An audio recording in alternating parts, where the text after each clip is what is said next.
hot in a fragile, consumptive way. 3, named after flowers. I mean, look, I have a folklore degree. I'm aware that Sleeping Beauty's name has ranged from Talia to Aurora to Zellandine. Do not Google that last one. But the Grimms called her Briar Rose, and my name is Zinnia Gray. So just let me have this one, all right? I'm not even blonde. After that birthday, I was pretty obsessed. It's one of the rules for dying girls. If you like something, like it hard, because you don't have a lot of time to waste. So I had Sleeping Beauty bed sheets and Sleeping Beauty toothpaste and Sleeping Beauty Barbies. My bookshelves filled with Grimm and Lang and then McKinley and Levine and Yolen. I read every retelling and every picture book.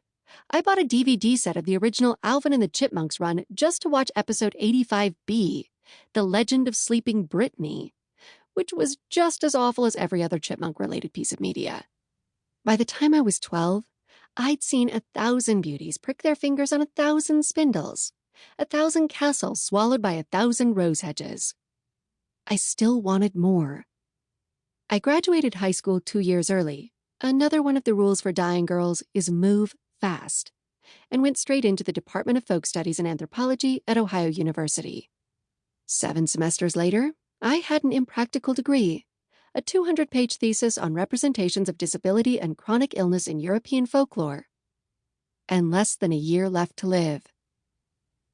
Dad would cry if he heard me say that.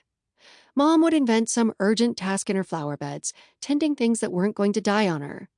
Charm would roll her eyes and tell me to quit being such a little bitch about it. It takes a particular kind of tough to pick the dying girl to be your best friend.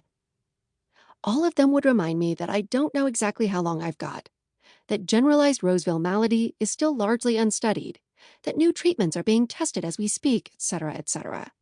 But the fact is that nobody with GRM has made it to 22.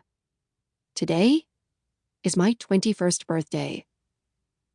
My relatives are all over for dinner, and my grandma is drinking like a fish, if fish drank scotch, and my worst aunt is badgering Dad about crystals and alternative therapies.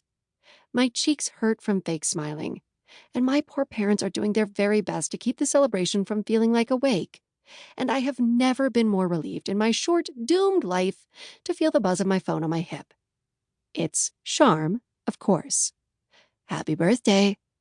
And then, meet me at the tower, princess.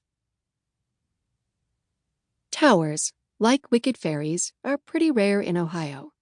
We mostly have pole barns and Jesus-y billboards and endless squares of soybeans.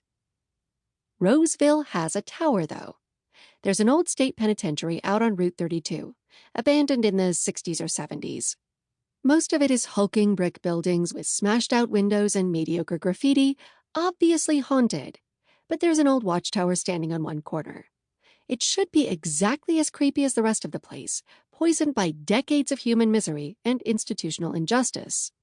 But instead it looks lost, out of time and place, like a landlocked lighthouse, like a fairy tale tower, somehow washed up on the shores of the real world.